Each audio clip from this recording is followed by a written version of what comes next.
Eigentlich sollte es in diesem Video ja darum gehen, wie man die Federkugeln verändern kann, so dass man ein strafferes Fahrwerk hat. Leider fehlt uns ja jetzt die Zeit, oder mir vielmehr, und haben uns daher für ein anderes interessantes Thema entschieden. Und zwar ist es möglich, die Ansaugbrücke vom RS an den XO7 zu koppeln. Und zu diesem Thema habe ich 3 Ansaugbrücken vorbereitet und wir klären einfach mal die Unterschiede und was sollte man beachten, wenn man auf die jeweilige Ansaugbrücke umbaut. Welche Vorteile hat das? Und damit geht es jetzt los. So, liebe Leute, eigentlich wollten wir uns ja mit dem Thema Druckspeicher beschäftigen und wie man die umbauen kann, aber da ist leider gerade nicht so viel Zeit für. Ich musste alles wieder auseinanderbauen und deswegen fangen wir jetzt mal mit einem anderen Thema an. Und zwar war mein Plan eigentlich für dieses Wochenende die Ansaugbrücke zu wechseln, und zwar von einem XO10, diese hier, vom RS, die passende Drosselklappe dazu. Dann haben wir hier von einem XO10 J4R, also von dem 2 Liter 16V, die Ansaugbrücke. Nicht mit der passenden Drosselklappe. Das ist die Drosselklappe vom 8-Ventiler, vom 2 Liter. Und wir haben die standardmäßige vom XO7 JP4, die Ansaugbrücke, mit der passenden Drosselklappe. So. Warum die RS-Ansaugbrücke nicht passt, werde ich euch nachher nochmal zeigen. Also sie würde theoretisch passen, aber beim Xantia gibt es so eine kleine Eigenheit, dass da einfach an einer Stelle der Platz fehlt, was sehr ärgerlich ist. Und der XO7 hat oben am Kopf noch ein paar Eigenheiten, die sind beim RS-Kopf ein bisschen anders, aber das zeige ich euch nachher. Jetzt geht es aber erstmal um die anderen beiden Typen, weil da gibt es doch tatsächlich zwischen dem 2 Liter 16V und 1.8 16V deutliche Unterschiede, und ich denke, dass sich das bemerkbar macht, wenn man das tatsächlich umbaut. Und das gucken wir uns jetzt einfach mal an. Ich werde ein paar Sachen durchmessen, dass man tatsächlich mal einen Vergleich hat, dass diese doch unterschiedlich sind, auch wenn sie äußerlich relativ gleich aussehen. Ich habe jetzt leider keine Drosselklappe vom 2 Liter 16V, also nur die vom 8-Ventiler. Und da ist mir ein bisschen was aufgefallen, aber dazu auch gleich mehr. Würde ich sagen, wir starten einfach mal. Befassen uns erstmal nur mit diesen beiden Ansaugsystemen, und vom RS, das lassen wir erstmal außen vor. Also, los geht's. Die RS-Ansaugbrücke einfach mal beiseite geräumt. Und fangen wir mal mit den anderen beiden an. Wie gesagt, das ist die vom XO7, das ist die vom XO10, also 1.8 16V, 2 Liter 16V. Das ist die originale Drosselklappe vom 1.8 16V. Und da ist mir früher schon beim ersten Mal zerlegen aufgefallen, dass wir hinten quasi keinen wirklich runden Ausgang haben. Das muss was mit der Luftführung in der Ansaugbrücke selber zu tun haben, dass wir hier eine kleine Anrampung haben. Wenn man das mal so dreht, dann sieht man das. Die Luft quasi eher in die Richtung leitet. Und das wäre hier quasi das erste Saugrohr. Und wenn wir die Drosselklappe öffnen, entsteht eine lange Zeit nur ein kleiner Spalt. Also wirklich nicht viel. Der bleibt Viertelstellung, wird er erst größer, bevor sie dann tatsächlich richtig aufmacht. Oder eben so in die Volllast geht. Das ist bei der 2 Liter 16V Drosselklappe genauso, nur dass wir einen größeren Durchmesser haben. Aber mit dieser Anrampung, das ist identisch. Wir können das mal eben messen. Wir nehmen jetzt mal die Seite. Sind wir bei 4,9 cm in etwa. Und die merken uns jetzt einfach mal, die 4,9 cm. Ich packe die erstmal beiseite. So, und weiter geht's mit der 8-Ventiler Drosselklappe. Die habe ich versehentlich mal gekauft. War irgendwie falsch beschrieben. Da habe ich mir zuerst nichts bei gedacht. Und erst im Nachhinein tauchten ein paar Fehler auf. Habe das dann nochmal recherchiert und musste feststellen, okay, das ist eine vom 8-Ventiler und nicht vom 16-Ventiler. Und das fand ich aber ein bisschen kurios im gleichen Augenblick, weil wenn man hier mal hinten, also man sieht jetzt schon, dass sie jetzt im direkten Vergleich, dass sie doch deutlich größer ist. Und auch der Durchmesser, hier stehen noch unsere 4,9, sind wir bei 5,4 cm. Nochmal so messen. Es bleibt. Also sie ist tatsächlich kreisrund. Und das muss damit zusammenhängen, dass die Luftführung beim 8-Ventiler, wenn man sich da mal ein paar Bilder anguckt, deutlich linearer ins Saugrohr reingeht. Ja, also wir brauchen hier wieder eine Anrampung. Da ist es dann eben vorteilhafter, wenn es straight in die Ansaugbrücke reingeht, ohne Verwirbelung oder Anrampung oder ähnliches. Die hatte ich auch schon mal verbaut, und zwar lief die tatsächlich auf dem Saugrohr vom 1816V. Dafür musste ich am Saugrohr ein bisschen was verändern. Das hat sich aber tatsächlich damals schon positiv ausgewirkt. Deutlich sogar.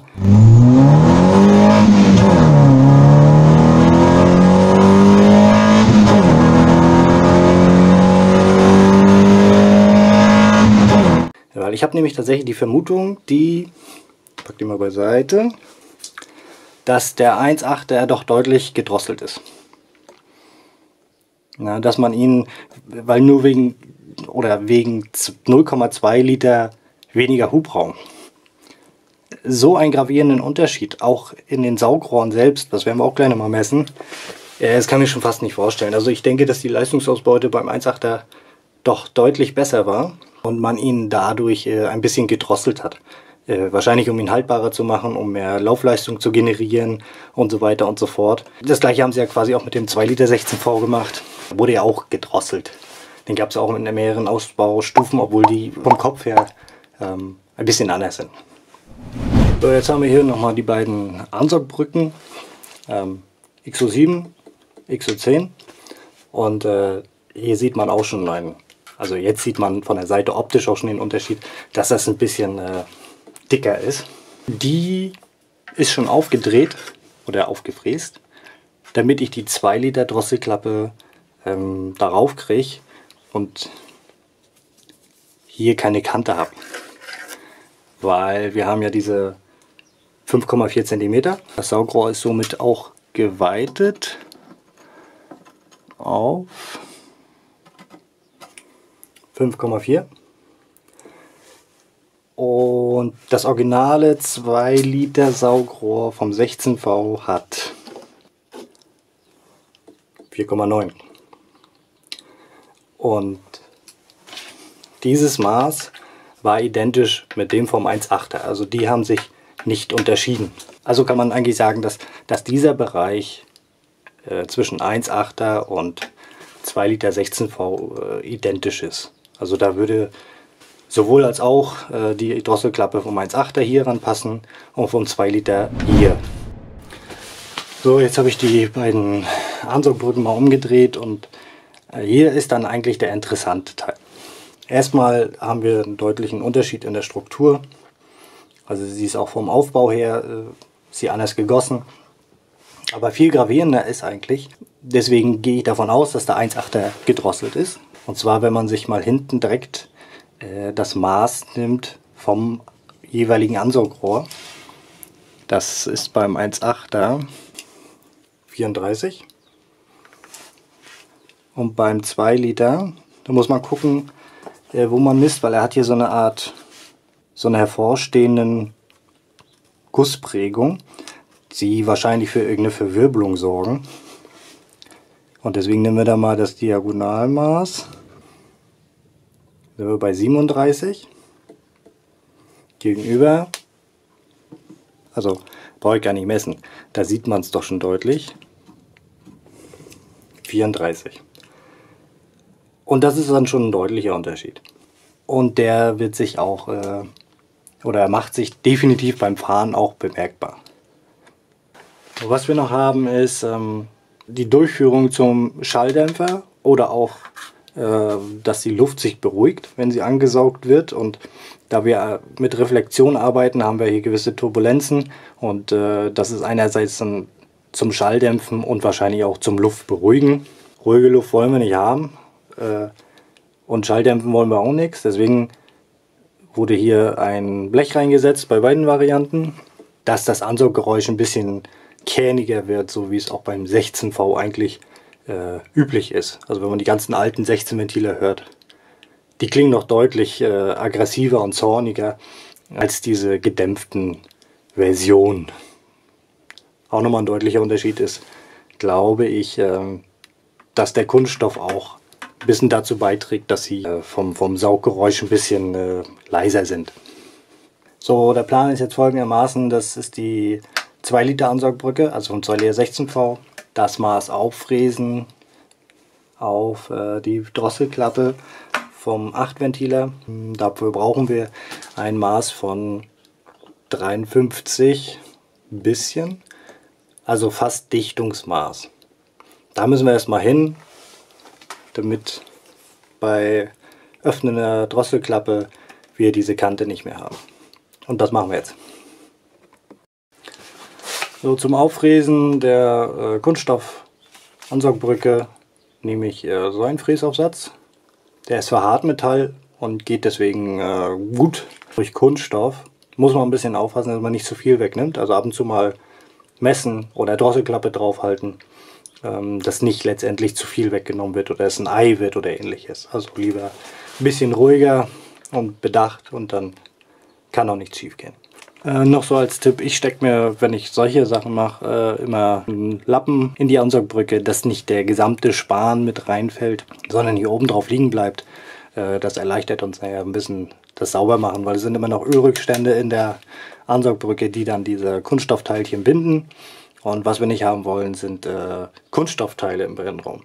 Also packt euch da wenigstens einen Lappen rein und anschließend natürlich mit Bremsenreiniger vernünftig sauber machen.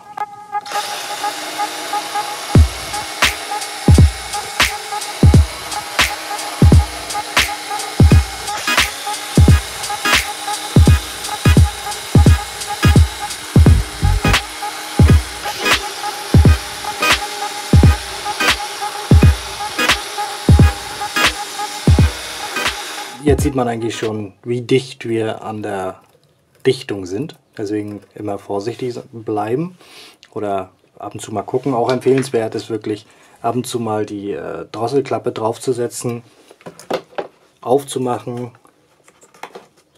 und zu fühlen, ob da irgendwo eine Kante oder Grat zu spüren ist. Wenn ja, weitermachen.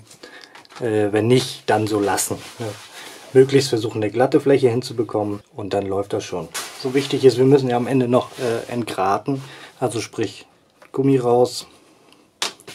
Jetzt sieht man auch, wie dünn die Kante nur noch ist und diesen Grat entfernen, Gummi wieder einsetzen, alles ordentlich sauber machen, Drosselklappe drauf und einbauen.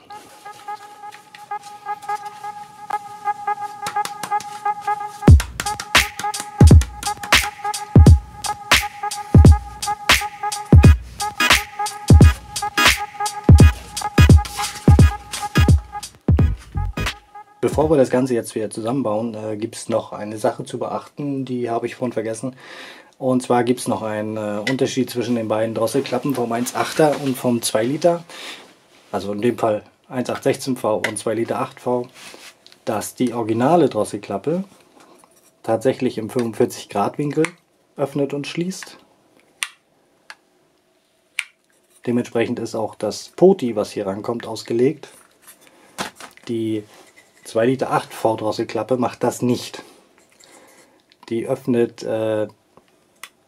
nicht in 45 Grad Winkel, sondern weniger. Also die Drosselklappe steht leicht schräge im Gehäuse und nicht gerade. So, dementsprechend müssen wir natürlich unser Poti, was wir vom 1.8er übernehmen, ein bisschen adaptieren. Ich habe das hier mit einer Platte gemacht, dass man das auch nochmal verschieben kann. Aber in jedem Fall so, dass er in der Volllast Signal Drosselklappe auf bekommt. Also voll geöffnet.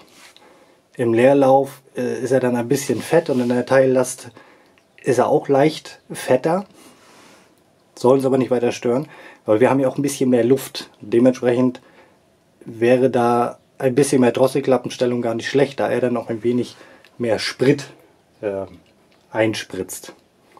Also das müsst ihr euch ein bisschen umbauen und je nachdem wie der Motor laufen soll, also ihr könnt ihn quasi obenrum auch abmagern, indem ihr dann das Poti ein wenig verschiebt und ihm nicht die Volllast zukommen lässt. Inwiefern sich das auswirkt, muss man ausprobieren, weil letztendlich entscheidet das ja auch noch ein Stück weit die Lambda-Sonde und nicht nur die Drosselklappenstellung.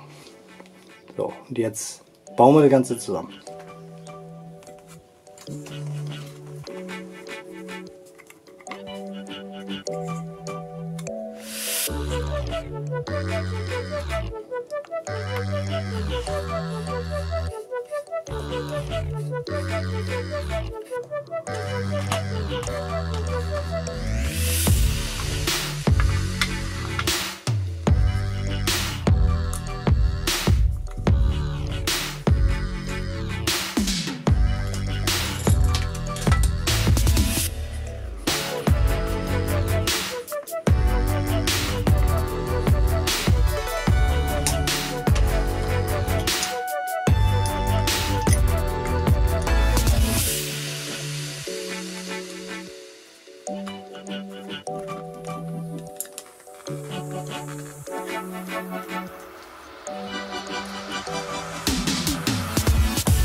So, und jetzt bauen wir die Ansaugbrücke wieder zusammen. Der MAP-Sensor muss noch rein, das Gummi muss noch rein, dann die Drosselklappe drauf und dann soll es das erstmal gewesen sein.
Nochmal ein Zusatz zur 1816V Ansaugbrücke, weil wir ja sagten, wir haben einen kleineren Durchlass. Der hat aber auch einen positiven Nebeneffekt. Dadurch, dass wir eine kleinere Fläche haben, wo die Luft durchströmen muss, wird diese natürlich auch schneller.